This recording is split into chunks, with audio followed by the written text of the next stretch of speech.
Hello everyone and welcome back to another Minecraft update video. It's Snapshot 22W16A and this one's bound to be an exciting one because we have a new music disc added into the game. This one is simply known as 5 and it's composed by Samuel Aberg. It is a very dark and cinematic track full of all sorts of sound design telling a terrifying story of a player's interaction with the Warden. It is really something to hear.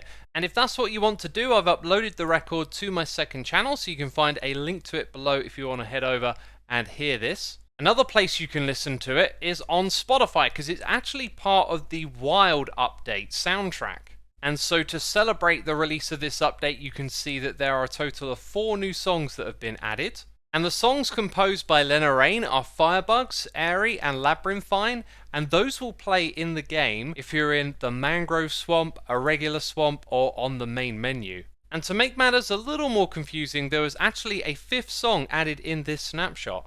And that is Ancestry, which for some reason was a part of the previous update's soundtrack but wasn't actually in the game, so this one you can now hear while you're down there in the deep dark. And speaking of the deep dark, or better yet, the ancient city, this is where you can find disc fragments to craft the new music disc. Each roll in the chest can generate between 1 and 3, or none at all. This one we got very lucky and got 5 pieces of it.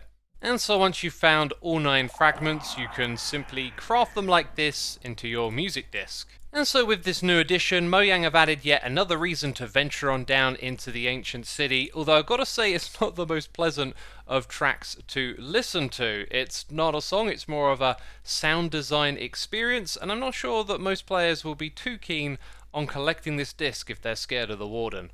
But more so for a player like myself, it's going to be a trophy to prove that I've conquered the ancient city. Now moving on to the Mangrove Swamp, there's been a ton of changes related to this biome and the mobs that spawn in it, like the frog, which can now spawn on grass, the mud, the muddy roots, the regular roots, and interestingly, they're now able to spawn on top of the moss carpet. Normally a block of this size with this hitbox would prevent a mob from spawning, but according to the patch notes, they will naturally spawn on top of the carpet block. The frog mob is also now able to pathfind through a door that's been opened, as well as striders, turtles, and axolotls. There is also now a sound for placing a tadpole from a bucket of water like this, which is actually different from the other sounds.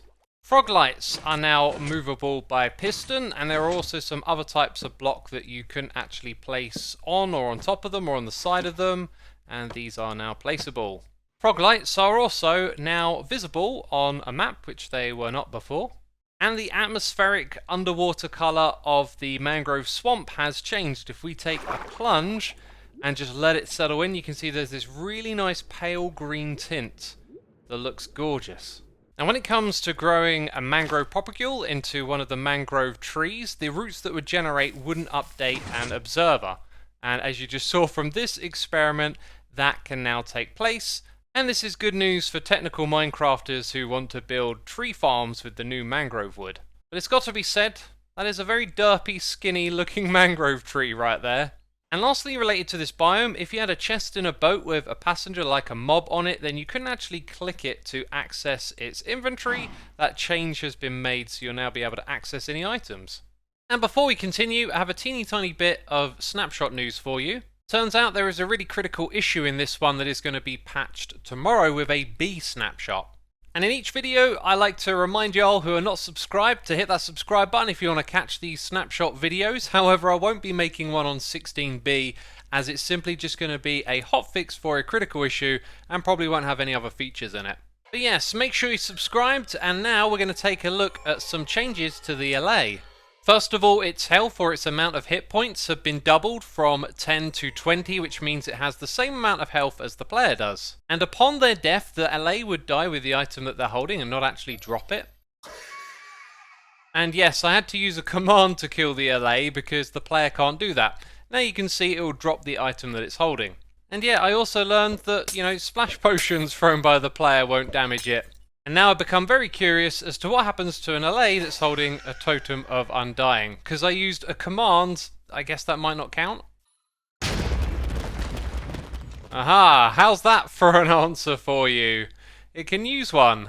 The Allay has some other changes too. There is a delay from when it froze its items, which used to be 5 seconds, and now it's 3. So when it decides to throw these, we can see it'll do it a little quicker overall. And also the arc shape at which it throws items has changed in this update. The Allay also moves a lot faster when it's collecting items. Look at this, it whizzes around. And that applies to both when it picks up the items and then when it goes to send them to the note block, just like that. And in contrast to that, their wandering speed has now slowed dramatically, taking these little pauses and then just drifting off a lot slower than they would have done before. And the item's search radius has drastically increased from 9 blocks all the way up to 32, so now they can look a lot further away for items they can pick up. And personally, I think all of these changes are pretty good. It's just the throwing arc that never seems quite right. I think it might be smarter if they knew to go to the front of a note block and then just deposit the items on the ground in front of it, because this throwing animation seems to send the items sometimes on top, sometimes to the side, and all over the place. And now for those paintings that you saw at the beginning of this video. I had this world put together so that you could see all of the individual paintings and also their names too. But then I realized the wiki would probably be a far better way to learn the names of each of these paintings if that happened to interest you. So you can find a link to that article in the description box down below, but the reason that the names are relevant is because there have been some changes made to how paintings work. And this is in junction with a bunch of bug fixes for paintings, and I'm hoping that we haven't seen the end of the changes here. I'll explain more in a moment, but I can give myself painting.